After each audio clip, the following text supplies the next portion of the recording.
All right, my name's Alan Esky, and welcome to my explainer video for trade winds. This is going to be a really brief overview of how it all works. You can move the map around by right-clicking. You can zoom in and out. You can use the middle mouse button to highlight any item you want, including trees out in the boonies.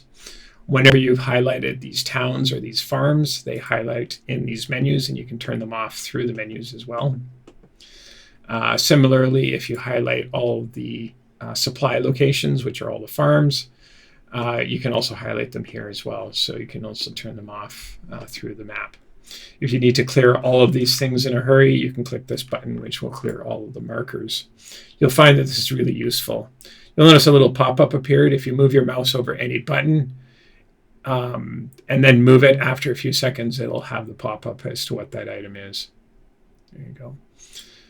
These buttons also have alternate views. For example, the shift view shows Lake Steed, which I can click to and see it accepts coal, dairy, and meat.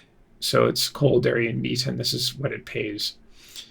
You can hold down the Alt key with this button and get, here's Lake Steed again, here's coal, dairy, meat, and rock, which is here.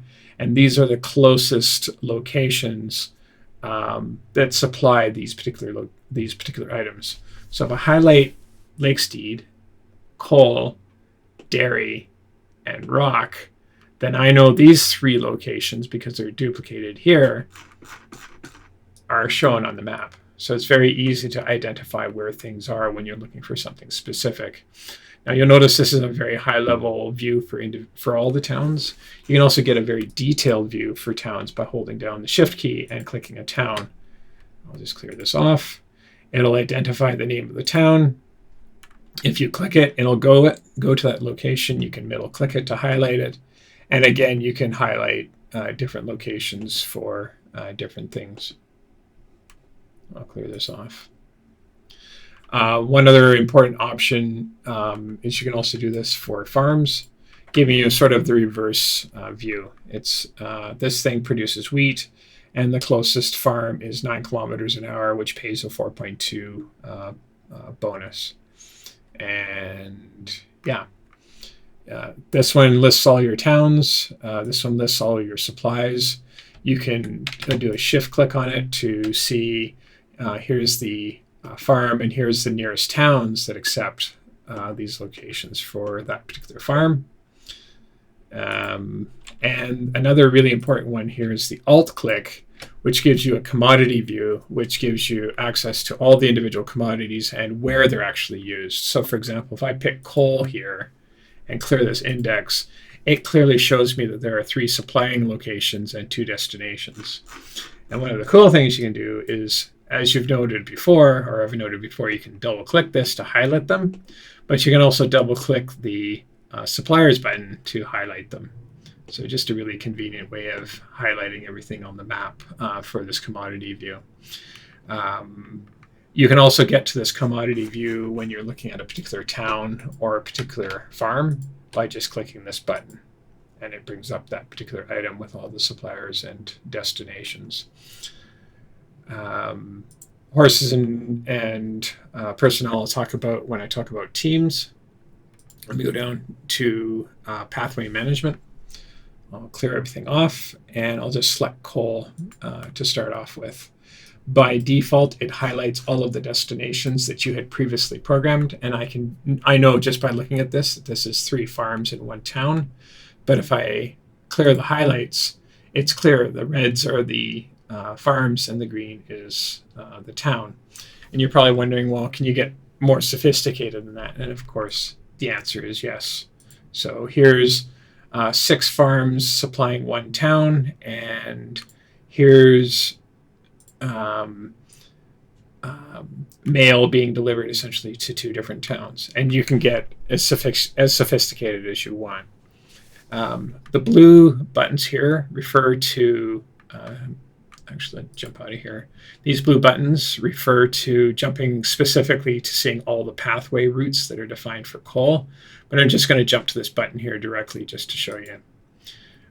Ignore this highlight for now. these are all the wagons or cargo haulers in the game that are available. And when you click on a specific one, it'll then filter all these guys and identify for this particular pathway which cargo haulers are available for you. So I'll click it, and it identifies that there are two configurations for this particular route, a single rider and a dray, and they have different configurations. And you can define anything you want. Here's a wheat wagon, so I can go click, click. But you notice that it doesn't pick it up at Quiet Meadows. So it's going to show up there. It's going to drive all the way to Quiet Meadows, wait for an hour, and then leave. So this is not an official or a very good path for picking up wheat. It might work for mail. Yeah, it does for mail. So this is how you configure which wagon you want for a particular pathway. Once a pathway is configured, then you use the teams mechanism to identify which riders are assigned to a particular route. So for example, here we have a single rider. So here's the rider and here's the horse. And you'll notice right off the bat that there's a bunch of red guys up here and a bunch of red guys here.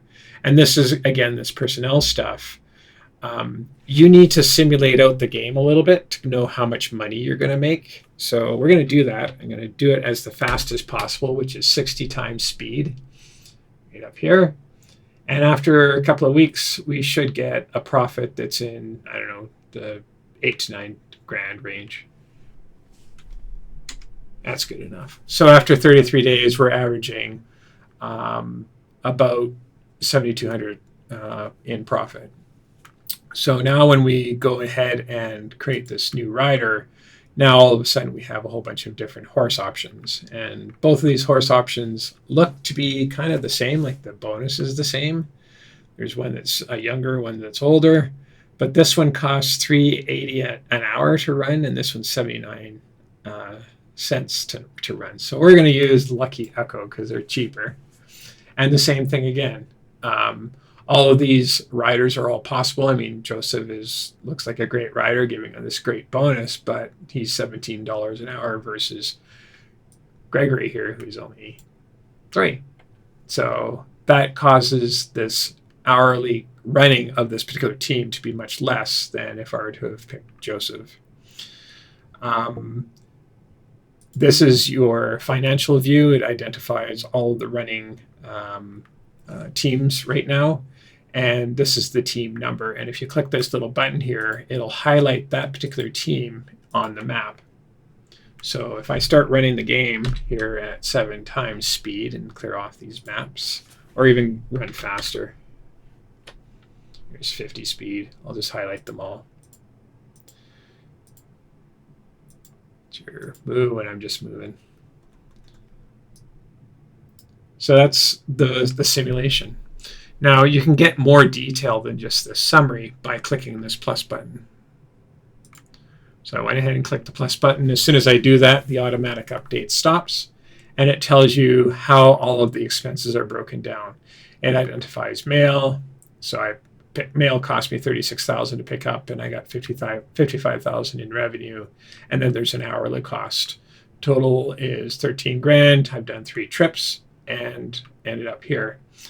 And now we're at the next part of this game, and that's we've stopped at the game at 119 days.